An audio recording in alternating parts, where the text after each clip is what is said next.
And now you are. Oh, well, good deal. I won't do my Ron Burgundy thing or anything like that, everybody. I'll save you from that. I'm going to go live over here on Instagram. And Monday morning to y'all, welcome to the Patrick Carr Show. Hope your weekend was good. I'm telling you what, Anthony, we had a long weekend, didn't we? Yeah. July 4th. Did you do anything fun? Nothing really much. Just hanged out, watched movies, and just really chilled. It's pretty nice. Just chilled? That's Yeah. it? Yeah. All right. That's a good weekend. Not bad. I caught up on some Dutton Ranch this weekend, so I'm all caught up now. The season is over. Ooh. Left on a serious cliffhanger, everybody. If you're watching Dutton Ranch, I mean, just get ready for that 9th episode to leave you just wanting more. What do you think? Did you like that one better than They did a really good job with it. Okay. I'll be honest with you. I mean, they did a nice job with Dutton Ranch. They're going to do a season 2. I've already seen that they are filming for it, which is nice because if they just would have left it right there would have been so many unanswered questions about the Yellowstone series, which so many people love. I didn't realize just how many spinoffs there have been from that Yellowstone series. I mean, Marshall's, which is over on CBS right now, is another big spinoff of that one with the son of John Dutton, the main character in the original Yellowstone. So caught up a little bit on that. I went over to Winter Park, checked out the farmers market in Winter Park, walked around a little bit over there.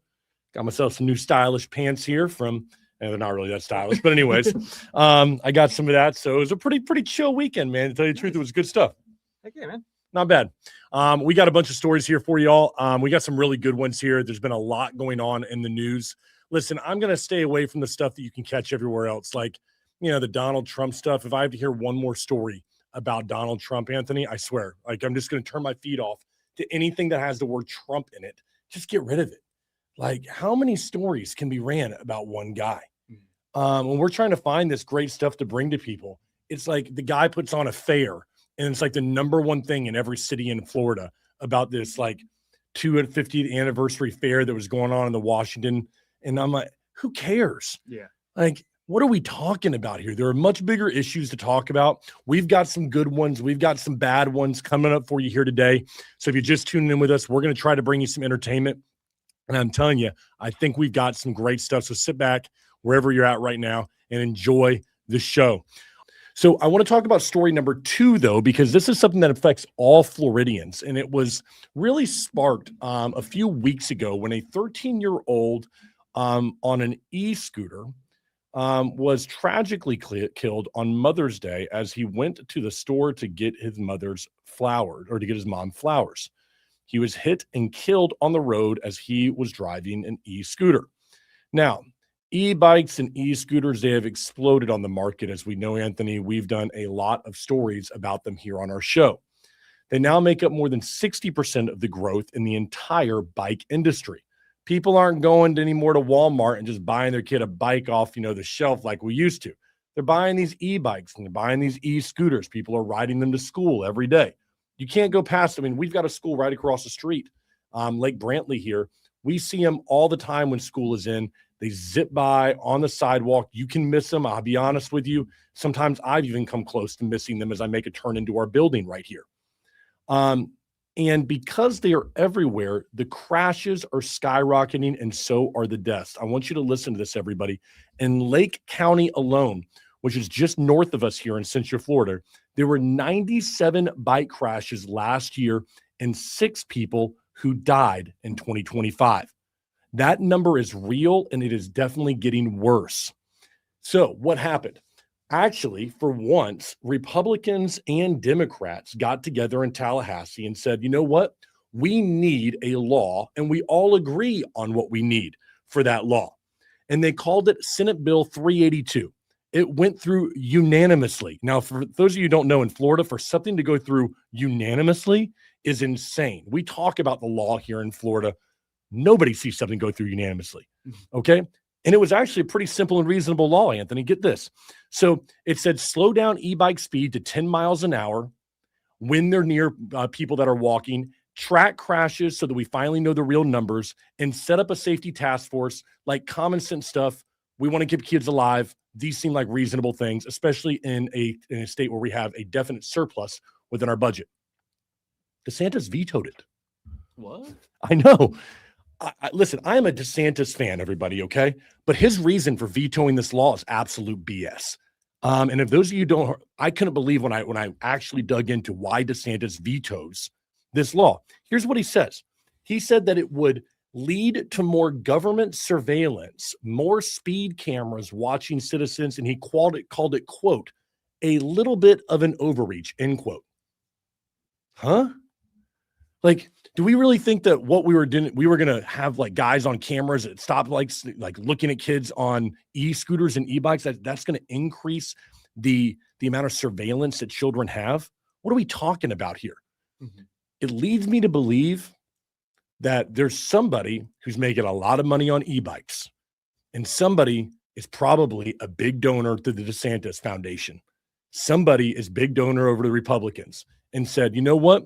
That 60% increase in sales across the state, I don't want to see that number stop. So there's $1 million coming down to everybody who's running their races in the Republican Party. This right here screams the corruption that everybody talks about when in politics. There is zero reason this law should not have passed. And how weak of an excuse from DeSantis. It's a little bit of an overreach. No, it's not. Tell that to the parents of a 13-year-old boy who lost his life in Lake Nona. Tell that to the other 5 people right here that have lost their life in Lake County, DeSantis. You're wrong. I'm a huge proponent of what DeSantis does. I'm a big fan. But to sit there and say that it's government surveillance is the problem with introducing this law that does a reasonable common sense cap at 10 miles an hour for e-bikes when they're around people. Yes, setting up a task force, do I think that might be a little bit of an overreach? Sure. But you know what? Florida's got a surplus right now, everybody. If that's what's going to hold us back is that, just pass the law, get it through for 3 to 5 years, and then disband the task force and let them go about their way. But at least we have the laws on the books where we could have a 10-mile cap on this stuff. You don't have kids rushing 20 miles an hour, almost getting killed. We saw that trooper, the police officer, almost hit that kid that wasn't paying attention going 20 miles an hour on one of those scooters. Remember, he slid underneath the car barely. And so I look at this, and I'm like, what the heck are we doing? So now what's being forced to happen is that local governments are having to get involved, like Winter Park in Orange County. Like all these places are having to get involved at the city and the county level to try to introduce laws before school starts. And I don't like this.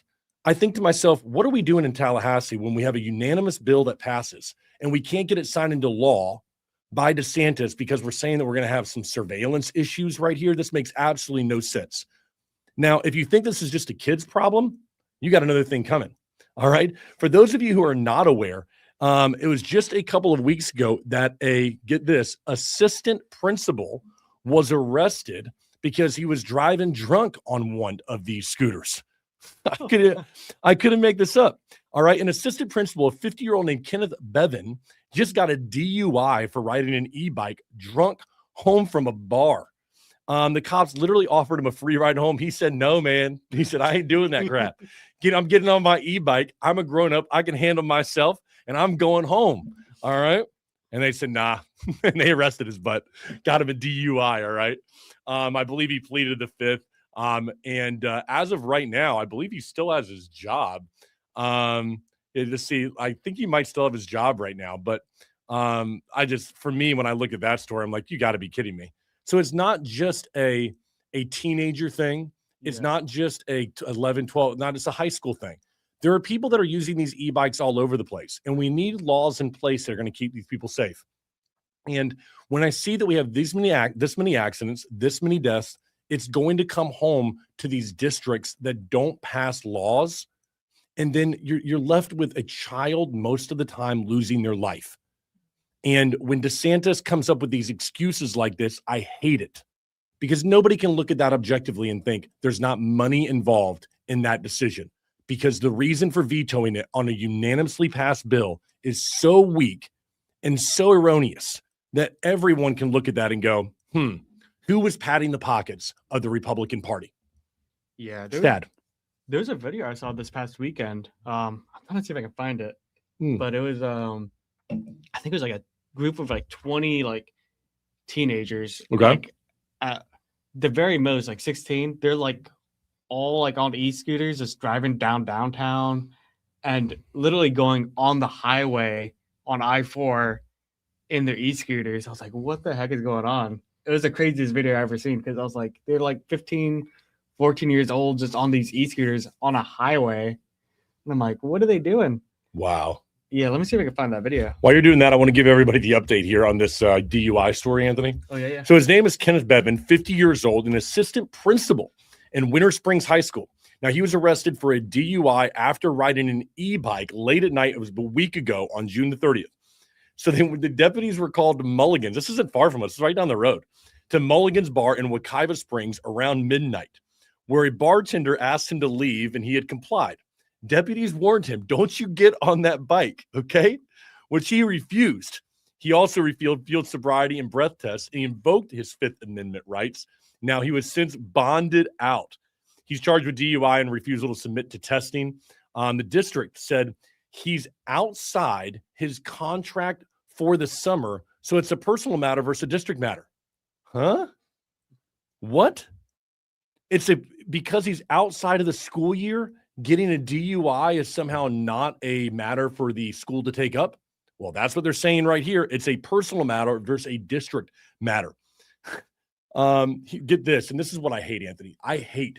In fact, we should run this story more. I should have talked about this deeper because I'm going to rant right here. This guy. I can't stand when people do this. Listen to what he does. He's the CEO of a nonprofit called Red Suitcase Ministry, whatever the heck that is. Mm-hmm. He responded to the arrest by quoting John 8:7, quote, "Let anyone of who is without sin be the first to throw a stone," end quote.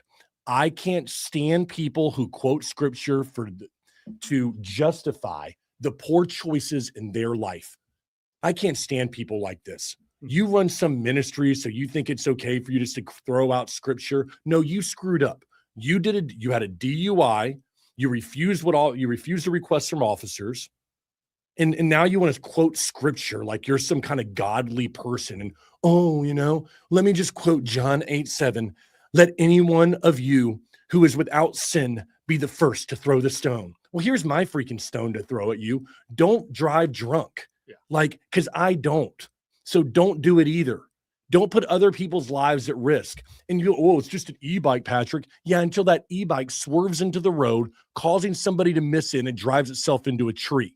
And so if you're going to go out there and quote the scripture, why don't you just take responsibility and go some revelations on this thing? Because you deserve to lose your job, number one. The fact that the district has not fired this son of a gun, and they're looking at it and saying, oh, it's summertime. So you know what? It's summertime, everybody. So because it's summertime, you can drive drunk as an assistant principal, and you can deal with it yourself. Welcome back, kids, next month. And there's your principal and your leader who won't do field sobriety, won't follow the law, puts other people's lives in danger, and it's okay because it was summertime. Yeah. What are we talking about? And then also, too, it's like, I get the whole, e-bike. It's like, oh, why is he having a DUI on an e-bike? But it's at the same time, the officers told him, hey, don't get on there. They're trying to give him a chance. Be like, look, we know it's an e-bike. It's not a car. But he still refused. He was like, no, I'm doing it anyway. And so, you know what? That's on him. You know what? Yeah, damn right it is. But the response here from the school district that we have here, which is right down the street from us, we're talking about Wekiva here, brother. Yeah. Okay? We're literally down the street from this place. It's a personal matter versus a district matter, end quote. There you go. Because it's summertime. So, and people are like, oh, Pat, you're blowing it way out of proportion. It was just an e-bike. Again, it's not just you. It's what happens when you get onto that bike and the other people's lives that you put in danger because you don't know what's going on around you. And believe me, let's be very frank. I doubt the guy was in very good shape or was very respectful if the police are being called to the bar and he's being kicked out of it. Yeah. Guy's probably acting like a loser, and now he gets to keep his job and show back up and teach the next future of America because, I don't know, it's summertime, so I guess laws and rules don't apply. If he would have gotten the DUI 2 months later, all of a sudden he loses his job. Yeah. What kind of rules? I mean, this is like kangaroo court, around here. Are people supposed to be held to a high standard or are they not? If you're teaching children, should you not have a DUI? I think that's pretty reasonable for someone to ask. So who is, can you look this up? Yeah. Winter Springs High School. All right. Who looks after that? What is that, a county? Who is the governing body of Winter Springs High School? What school board, I should say? What school board looks after Winter Springs High School? Because these people are a bunch of morons. Who's the Winter Springs School? Seminole County Public School Board. Seminole County School Board. You all are a bunch of morons. Whoever came out with this quote that says it's a personal matter versus a district matter, you should be fired from your job alongside Kenneth Bevan because you're an idiot. I mean, Seminole County School Board, do we really believe this is the standard that you want to set? So in other words, this is the example they're setting for kids. Okay, Anthony? Hey, everybody, I want you to know that when you're in school and school's in session, we're going to hold you to a high standard. But man, when it's summertime, go out there and do whatever you want to do, break the law, and then come right back into the school system because that's all that counts. It only matters what you do when you're actually in session right now. Like, what? I think it also makes me sad too, because with these e-bikes, it's a lot of kids that are in that school, so they're going to be looking up to that that principal and be like, oh, you know what? That's what I can do. If I do that over summertime, I'm fine. Yeah. Hey, listen, it doesn't matter. As long as class is not in session, man, you can do whatever you want. DUIs, felonies, it's all good. The school board of Seminole County believes that as long as school is not in session, it's a personal matter and has nothing to do with the district. I mean, they don't believe that a kid is going to come back to that high school riding in an e-bike. And then when Mr. Bevan over here, Principal Bevan, Assistant Principal Bevan, goes, hey, Charlie, slow down on your e-bike. Charlie's going to go like that to him and think, yeah, okay, Mr. Bevan, yeah, maybe just hang off the booze before you get on yours, okay? How do you expect this guy to hold children accountable in something that we obviously believe lives are being lost just in one county north of us? And this guy is the one who's supposed to be leading children. The school board of Seminole County, what a bunch of just absolute idiots.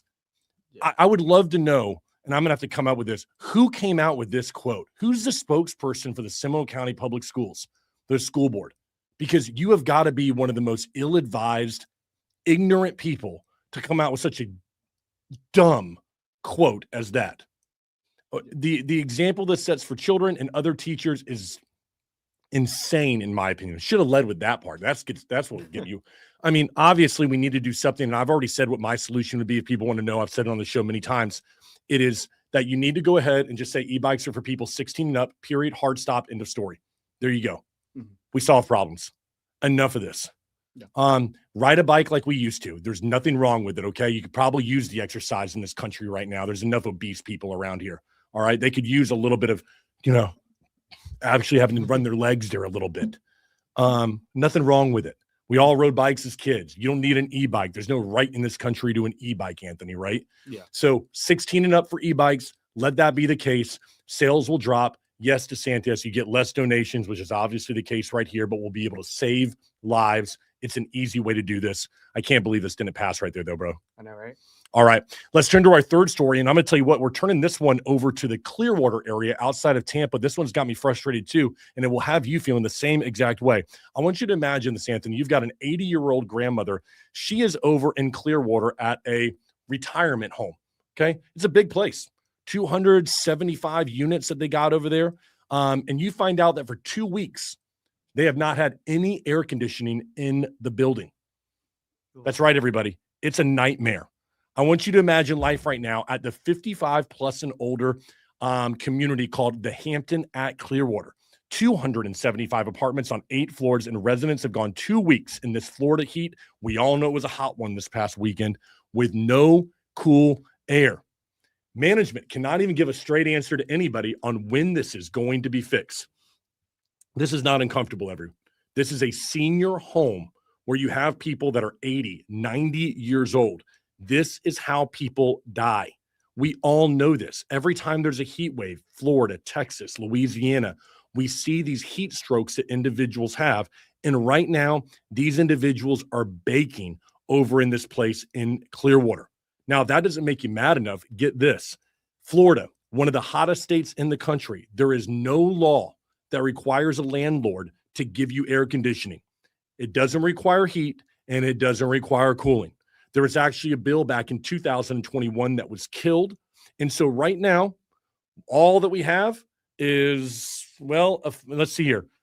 maybe a lawsuit, a small fine, and maybe a violation is what we have right now on the books. Now, right now, I want everyone to understand this is turning into something that should be criminal. If you are the management company for this building, if you are the property manager or owner of this building, you need to be put on alert that right now you're putting lives at risk. You should be held accountable. We're not talking about no one understands what the problem is. It's an AC. If you need help, call us. We got about 5 companies in Florida, or in Tampa, that I should say, who would happily go out there and fix your AC for you in a building so that people can live. It's a terrible, terrible thing that is happening, and a gross negligence and mismanagement from whatever management company is doing this. How can you sit there every day going to work for 1, 2 days, a week, 2 weeks, and ongoing and not fix a problem like this, Anthony? It makes me just incredibly sad. Like, I remember like going to my grandma's retirement home, and it just, I feel like they just kind of run them down. Like they just don't really care. And I feel like this is a big example of, yeah, it's one, but I feel like it's just overall, like a lot of these retirement homes, it just makes me sad, like what they do. I mean, I understand the law. There's not a law that requires it. Cool. But you know what? There's also morality here. There's also got to be some floor of morals that people have to have. And if you're the property manager, if you're somebody showing up to this building to work every day and there is no AC, what are you doing? Yeah. Why are you not going to someone and saying, we got to do something about it? I'm not working till we do something about this. These people can't survive like this. And if somebody passes away in this building before they do it, there is absolute gross negligence right here. And there should not only be a civil lawsuit, but there should be criminal charges pressed against these people. It's one thing if we're sitting there and we're like, you know what? We had a flash flood. We had a hurricane. We elected not to evacuate the building. Hurricane took a last-minute turn, and it hit us, and we weren't prepared for it. And you know what? It sucks, and it's terrible, but we lost lives. This is an ongoing issue where we know what the problem is. There just is, for whatever reason, a refusal to fix the problem right now. I don't understand how somebody can be so grossly negligent with lives and, okay, well, it's not against the law, so I guess, you know what, we're going to be okay. We'll fix it when we can fix it. Let's gather some bids. Let's get some people out here to look at it. No, at certain points as a leader, you've got to make a decision and just go, we're going to eat a couple $1,000s in extra cost, because that far outweighs us having to go get 4 bids and wait 2 weeks while people sit here and suffer in the heat. Honestly, I think this is like the worst spot for the AC to break, because if, let's say it breaks at my house, it's like, okay, sucks, but I'm going to be at work for 8 to 6 p.m. every day from like Monday to Friday. So, I don't have to worry about it until the night. These people, they're living there 24/7. They don't really go out all the time. They're stuck in that spot. And so they're just baking the whole time. And it's awful. It makes me just sick to my stomach. They can't do anything. No. And, in my opinion, what you have here, I don't know the whole case, but it doesn't take a rocket scientist to figure it out.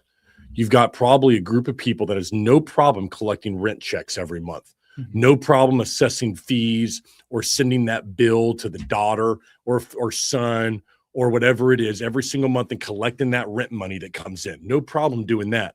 But all of a sudden, when you got a big expense and it's time to write the check, these people are looking for any way to save $5,000 to $10,000 on the vendor. And in the meantime, nothing is happening for the people that they're in charge of caring for. That's what's happening, and everybody knows it. And they'll come up with some excuse about, we tried to get this person out there and then this happened and the vendor fell through. I can make a call right now if this AC goes out, and we could have somebody here today to fix it, and it would be fixed. We had the AC go out in this building just last week. Yeah. One day, it's fixed. If you have an apartment building, it's not like people don't know where the AC is. There's only a few problems you're going to have with it. We've been out with plenty of air conditioning clients and filmed and been a part of the process and seen how they fix it. It's fixable. You just got to have, a little bit of money, put it down, get on a payment plan, whatever it is as a management company, and get this done. I mean, in the worst case scenario here, Anthony, is that they don't have the money. Perhaps that's what it is.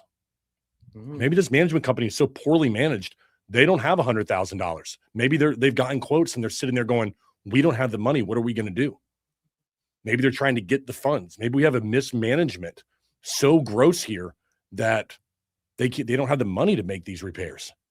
And I mean, if that's the case right now, we got to keep an eye on this story and maybe put this in front of one of our clients to go, can he eat the cost of labor and some parts and see if he can get this thing working? And there's, as far as like that too, there could be like different things too. It could be like the management be like, oh, you know what, you could do GoFundMe, be like, hey, look, I'm a small management here, senior living, and we got this bill. We only have this amount of money. We can't afford it. Something, help us out. I've seen that happen all the time, and that really helps out the community. But no, this is 2 weeks straight is just. Yeah, it's absolutely terrible. I'm looking right here. There is no property management company that is listed. The Better Business Bureau lists the individual property managers, Anna Van Voltpen, but no parent management company. So we don't have a flagship company right now, but we do have a property manager, Anna Van Voltpen. It looks like the building was built in 1987, so it's not a terribly old building. And it's right there on McMullen Booth Road. I know the area well in the Tampa Clearwater area. So looking forward to some more information about this one, but come on, people, let's do the right thing. Get some AC on for these seniors. Okay. They got nowhere to go. Yep. Let these people live comfortably. Turning our attention to story number 4. I want to bring light to something here, Anthony, because I want to be careful how I word this one. Okay. When the World Cup or big events like this, whether it be maybe an all-star game coming to a city, a Super Bowl, there are a lot of great people that flood into a city. But when you have great people that come places, you also have the worst of people that will flood into an area. And we're seeing that right now in South Florida with the World Cup. And because of that, there are men that are taking advantage of younger people. And I've got to be very careful, everybody, because we're on YouTube and social media, how I phrase these things. So I'm hoping you can bear with me and put 2 and 2 together here. You have men who are taking advantage of young people and moving them in different places. It's absolutely terrible. It's against the law.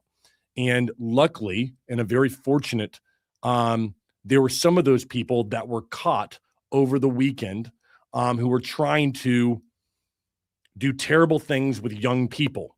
And they're not the only ones. There were multiple that were arrested in Miami. There was another sting that happened in Homestead that caught 12 individuals. In Broward County, an operation called Red Card arrested 7 more and rescued 10 victims. When you have these big events, you're having the worst of people come out along with them. Now, luckily, there are federal laws that are in place and even more laws in Florida to protect our citizens and the people that are most vulnerable. For instance, if a victim is a teenager, you're looking at 10 years to life. All right. And buyers get charged as traffickers too. And so we have good laws in place to prevent this, and not prevent, but to penalize those who are the worst among us. I want to take this a step further, though, Anthony, because people, when they hear these stories, they go, okay, great, somebody was caught, somebody's going to be put in jail. But we always want to be solution-oriented on this show. Okay, Patrick, what would you do to help solve this problem? And my answer is simple. All across the state, we are championing things like homeless shelters, right? We hear them everywhere. Every person who wants to be benevolent. What's the word? Benevolent. Every person who wants to be kind and generous running for office will stand at a podium and say, we need more homeless shelters right now. We need to take care of the people on the streets. I have worked as a crisis counselor. I have been out there on the streets and talked to these people, Coalition for the Homeless. Here's what nobody wants to tell you. Most of the people that are homeless don't want your help. You think you're going to walk up to these people and go, do you want to go to a homeless shelter tonight and have a bed? No, they don't. They really don't. They want to be out there on the streets, and that's where they want to be. That's a fact, everyone. You may not like it. You may think that it's not right. You may not understand those people. You may say they have mental illness, but that's where they want to be. And so you can't force somebody to go get help that they don't want. And that's the majority of the cases. But let me tell you what you don't see in every city. Let me tell you what you don't see in every political campaign. You don't see someone standing up and saying, We need more shelters for women who are being trafficked. We need more shelters for women who are being abused. And then here's the key part, Anthony. We need a marketing budget to let them know that these places are available. That's what we need. So if we're going to build these homes that are for the homeless, that no homeless wants to go to anyway, why are we not saying the people that are the most vulnerable above us, women and young children who are being trafficked into this country, we need a solution for these people. And that solution is better housing specifically for them so they have a safe place to go. And then the second key is the biggest. You have to market it. You have to let them know that if they're in an area and they turn on Instagram or a television, or they're walking, or they're in a bathroom, or they're in a 7-Eleven, that they see that there are places that they can go immediately, anywhere that are close by, that they can get help that they need. Meanwhile, though, every politician wants to talk about the homeless, but what we're doing is we're leaving out this extremely disenfranchised group of people who are actually helpless. And isn't it time we start to help the helpless and not the homeless in this country? Because those are the people who need us the most. And I think that it's such a great talking point. We're going to help the homeless. Yeah, got it. How about we start trying to help people who want our help? That's what I would say. And so it's not enough to sit there when you walk into a bathroom at the airport and to see the hand signs you're supposed to give and all that. Cool, good start. But what if you could give these people a place to go and put a marketing budget behind it so that the public and these individuals could see, hey, I'm not alone. I have a safe place that I can go and I can continue living a life that might be of some dignity to myself. That's a solution, Anthony. Yep, 100%. Because here's my question for you. Have you ever seen, like, have we ever, I've never seen a politician that I can remember talk about, hey, you know what? We're going to build a place where women and children who are being brought here illegally can go and know that they're always going to have somebody who's got their back and they got a safe place to go. That's what we're going to do. And instead, it's more another homeless shelter, another place for the homeless. That's what we need. How about we build and then marketplaces where young people and vulnerable and women can go who have no place else that they can turn to? And I'm not just talking about it from a perspective of building the place, but actually putting marketing dollars behind it and a budget to put it on Instagram, to start to show people, hey, this is available. And it's uncomfortable to talk about. I know it's so much easier for people to get up and go, oh, the homeless, yeah, because that's just the guy who's on the corner. But the real problem is the one you don't see from your neighbor you think is such a good guy, but you don't see this dark side of people that is living among us right now. Those people are in the lines at Publix with us. And that's the problem we need to solve right now. And so it's happening all around us, and the World Cup is putting a spotlight on this with these arrests. But what if we could prevent stuff like this from ever happening in the first place by giving these women and children an option and a place to go?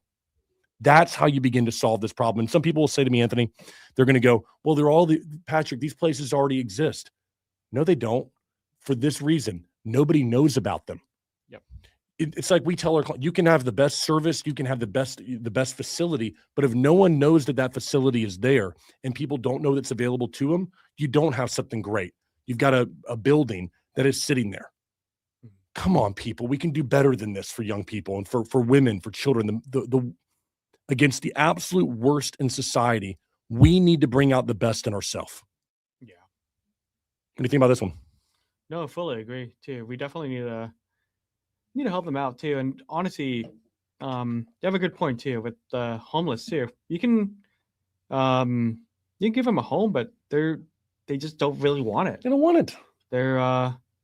They have like some mental problems, and it's not that they're home like that, but they just have this thing where they just want to be out there, and it's hard. I look at that, Anthony, and I've never rarely. When I used to work for Coalition of the Homeless or some other organizations, I'll leave them unnamed right now, but I was a grief counselor for one. All right. And every now and then I would talk to people that were on the streets. Okay. Maybe they had lost somebody on the streets, right? Because there's a whole community that people don't understand on the streets that are out there right now. A whole network of people. And it's true, there is. And you get to know the people that are out there, especially if you're living in the same area, and you can lose some people. Most of these people don't want your help. Go out there, folks. And if you've ever done it, Thanksgiving happens a lot. People will take all the food and they'll box it up and they'll drive around and find people that are homeless and go out there and try to give them food. Listen, it's not going to be the welcoming, thank you, oh my gosh, that you're looking for. It's not. I mean, I've had many times where somebody's looked at me and gone, what is it? Like, turkey, ham, mashed potatoes, sweet potato. Ugh, get out of here. Mm-hmm. That's, you think that, everyone is like you, but they're not like you. But I can tell you what everyone does understand, Anthony, the fear and that a woman or child must have to go through when they're dealing with the worst of us in society. I shouldn't say the worst of us, the worst people in society. And we can do better at protecting and sheltering these people. Yeah. Our fifth story of the day takes us down to Fort Lauderdale, of all places, everybody. Now, this story is actually making national news because once again, we have old Florida stand your ground law that is coming into question. Now, this story originally happened a week ago on June 30th in North Lauderdale parking lot. A man by the name of Bart, he's 62 years old. He is a veteran. He's also been a nurse for 30 years. And he's been described as a Christian man, blah, blah, blah. All right, cool, understand, got it. He's a good guy according to people. He gets in an argument with a woman over a parking space. She gets out of the car holding a phone in one hand and a gun in the other. He was not armed. She shot him. He later died. Now, I want to be straight with you on this one because the video is out there and it is not a simple story. It shows him following her around the car, walking back toward her while she backs away. She's telling him something. You can tell he puts his hands in the air like this, Anthony. He still approaches her. There's a lot of nuance that is within this story right here. This is the one I wanted to bring up about AI that we had talked about earlier, okay? So here's where it stands right now. No charges have actually been filed in this. The woman has not actually publicly been named. The police did detain her. She's cooperating. The whole thing was handed over to the Broward State Attorney's Office to decide if she is going to be charged at all in the case. Latest update right now is that prosecutors said they hadn't received the case yet. So we're still basically pending to see what's going to happen on this one. So this is where Florida's stand your ground law comes in. If she was truly backing away and he kept coming at her, that could be a self-defense argument under the stand your ground. The law says she may protect herself. But if she started the fight, if she was the aggressor, the same law may not cover her in this case. That's the exact question that prosecutors are going to have to answer when they decide whether to press charges against her. So I want to just strip away all the BS, all right? Because all these stories are going to start in the same way. This guy was a good dude. He was a nurse for 30 years. He's a war veteran. There's an argument. She has a gun. He doesn't. He's unarmed. And then he gets shot. So I think a lot of people are going to frame this in he was innocent. She was guilty. She needs to have charges pressed against her. Not that simple, everyone. Not according to the law. Now, we can make an argument like I would that common sense would have just said, you're in a parking lot. Why don't you just walk away? They kept on going circles around this car, and then a terrible tragedy happens. But that is not what Florida's stand your ground law says. It simply says that if you feel like your life is in danger, this person is approaching you, and they're pressuring you, you can open up with lethal force. This has been a controversial law in Florida for a long time. We've heard about this, I believe, going back to the Trayvon Martin case that we had here in the state of Florida. And so I have watched this video, Anthony. I know we're going to be playing it when we do the short form content here. I think it's stand your ground. Mm-hmm. I don't want to think that because I think it's terrible that somebody lost their life who was unarmed. But the fact is, this woman was backing up. She appears to be telling him and yelling at him to back up. He continues to follow her. She does not chase after him. He is the aggressor approaching her. She continues to back away. He continues to follow. She opens fire. Now, people will say, well, just because he had his hands up. Listen, folks, just because you have your hands up doesn't mean you don't have a firearm back here that she cannot see. It doesn't mean that you don't understand what he was threatening her with. We haven't heard the audio yet. What if he was saying something that was threatening towards her while he was doing that? You cannot make a judgment based on that. What you have to make a judgment on is, was he approaching her? Yes. Okay. And if she's going to say that she felt her life was in danger, whether you agree with the law or not, law is going to be on her side, in my opinion, in this case. Yeah. I don't like it. Mhm. I've sometimes thought the law is a little bit ridiculous. I mean, there was a case not too long ago, I believe it was at a Circle K, where a guy was like outside the Circle K and he made some aggressive motion at a guy who was leaving the store. And I believe he shot him there. And that was stand your ground because he felt like, hey, the guy was aggressive towards him. He had felt like he had no choice but to use his firearm. Okay. I don't agree with it. I don't think that's the best option. But if that's what the law states right now, you have to go by the letter of the law. And I think that she's going to be acquitted of all charges in this case. And it's going to be a typical stand your ground case. And it's terrible. It's a real example, though, of road rage at its worst. Yeah. Folks, like somebody cuts you off, they get a parking space, move on. This is the kind of stuff. Is it worth losing your life over? Is it worth your family not having you around? If there's anything that we can gather out of this, if you're listening to the show, so you're on the road right now, stop, man. It's okay. It doesn't mean you're less of a man because you don't flick the guy off, run him off the road, do something like that. Just chill. All right. But too often we see stuff like this escalate into something that's completely unnecessary. And this is surely one of those cases, Anthony. Yeah, and I feel bad for the woman too, because it's like that. Even whether or not she gets acquitted or not, that's something that I don't think she was ever planning on doing that day, or ever to even think about. I think she was scared for her life, and this is what happened. And she's going to be having that trauma for the rest of her life, thinking about that moment. Yeah, and it's sad whatever happens, whatever the outcome is. But it is, man. And I agree with you. No one gets up, I think, in the morning. I shouldn't say nobody. I want to be very careful because I think most people don't get up in the morning thinking, man, I hope I get to use, what you might call lethal force today. All right. I think that people get put in situations where maybe they get in a heated moment. There's road rage. There's terrible things that happen in their life. They've had a terrible day. They're going through a divorce. The kid is upset with them. They lost their job. There's all these circumstances that enter into people's lives. And then somebody cuts them off in a Walmart parking lot. And all of a sudden we've got ourselves an argument. And these are things where you have to let cooler heads prevail. Because nobody thought that someone was going to lose their life. And probably no one thought that they were going to be in the situation where they took somebody's life just because they were going to Walmart that day. Yeah. Folks, chill. All right. You're not going to, in 10 minutes, you'll be moved on with your life once you walk away, and you'll have your life to walk away with.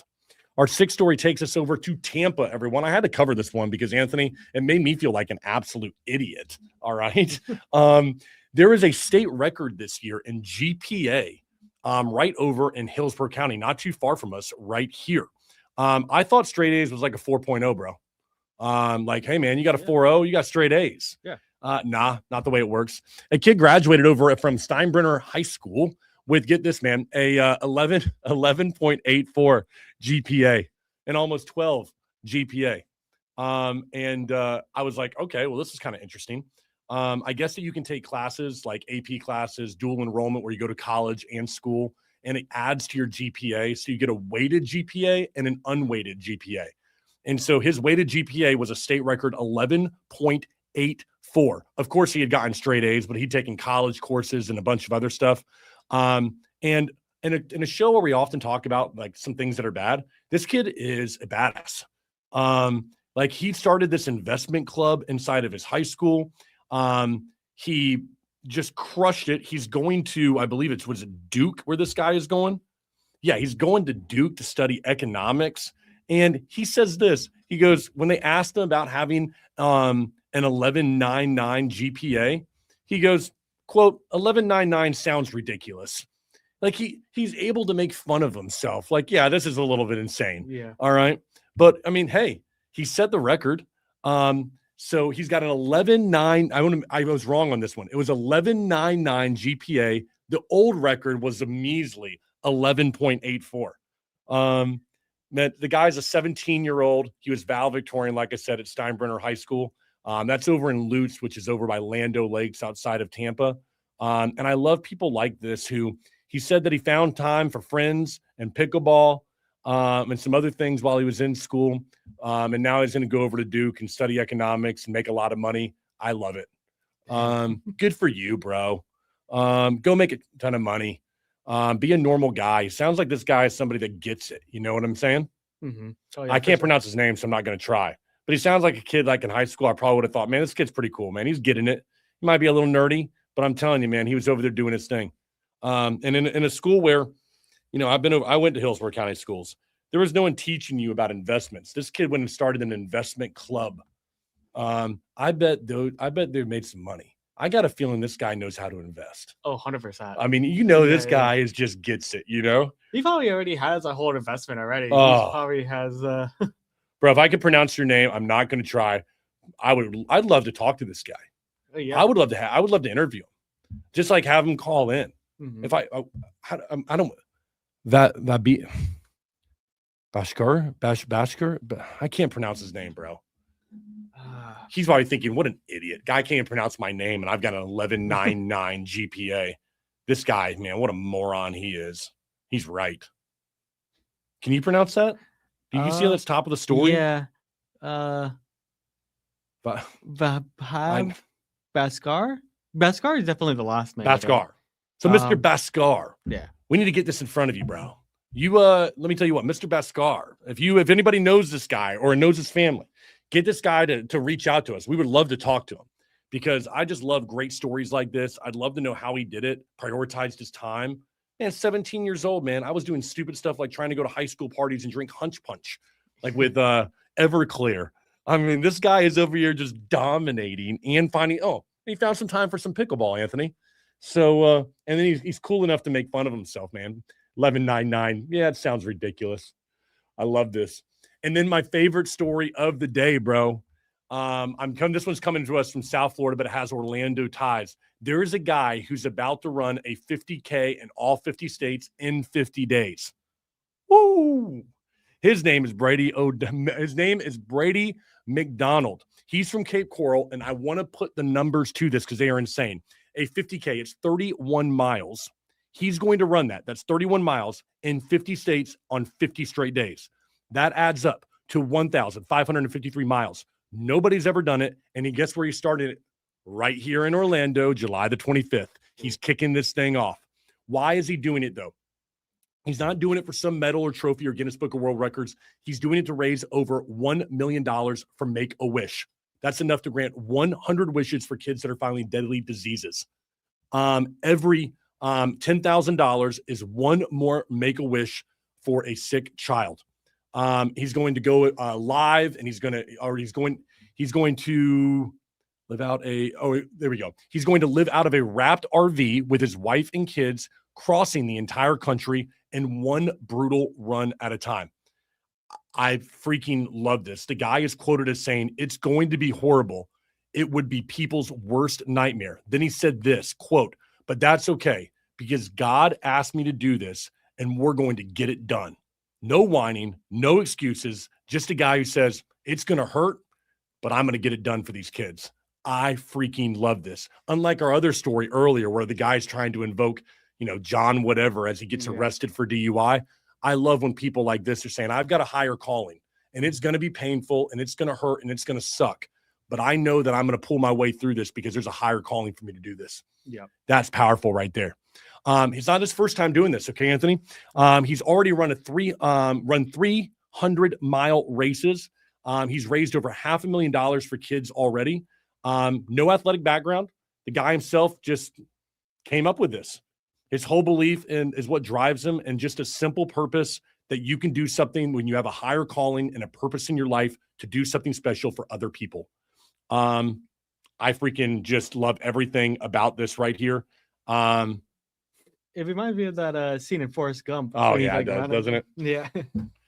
That's your little that's a thumbnail right there for this story. This man is special, everyone. And think about that. 31 miles a day for 30 straight days. This ain't nothing to joke about. And he's going to different states to make it happen. You're living out of an RV. Now, you're not like you're just sitting there and you're sitting in your own home and you get up the next day and you do the exact same route. No, you've got different routes, different terrain, mountains, desert, heat. It's not like he's doing this during the springtime either. He's doing this in the dead of summer. Oh, I didn't even think about that. Yeah, This guy decided that, hey, listen, you know what? I'm going to do it July 25th through August 25th. 30 days of just absolute brutal heat all across the U.S., and I'm going to run 31 miles. I'm doing it with my family in an RV every single day. Oh, Folks, that's 1,553 miles in 30 days. I, for one, we need to mark your calendars, July the 25th, for what is going to be a kickoff for one heck of an amazing event as this man, great guy, Brady McDonald, he's out of Cape Coral, is going to kick off his run for 30 days right here in Orlando, July the 25th. I would love to know, Anthony, how we can get involved with highlighting this or giving some money to this organization. I obviously know it's Make-A-Wish, but through him, get that money over to them. yeah, definitely. This is really awesome. Mm-hmm. So I love the good stories to end with the guy who's I can't even pronounce his name, and he's got 11.9 GPA. And then, we've got this guy who I can't run 2 miles today, and he's going to run 31 a day for 30 straight days, and is going to help kids. And that's what I'm talking about. Yeah. And who's got more Make-A-Wish than anybody in the history? Who's granted more Make-A-Wish? Oh, John Cena. Right? John Cena. That's right. Our one of our favorites. So I'll tell you what, everybody, that is our show for the day. We got anything else on the board there, Anthony? We got anything else? No, I think that's about it. Nothing else trending right now? Anything else we need to talk about? Let me check. Anything crazy breaking? Breaking news anywhere across the U.S.? Trending news we need to make sure we talk about? Nothing that I'm seeing that's like, whoa. Nothing you're seeing? Nothing that I'm seeing. All the, the Trump stuff. That's about it every day. Yeah, fair enough. And more Trump stuff. Here we go. Folks, that'll be our show then for today. We appreciate you joining us here on the Patrick Carr Show. As always, I'm Patrick. Anthony is behind the mic over there. And we appreciate you joining us here. We will see you tomorrow here on the Patrick Carr Show. Make it a great Monday ahead. Have a good one.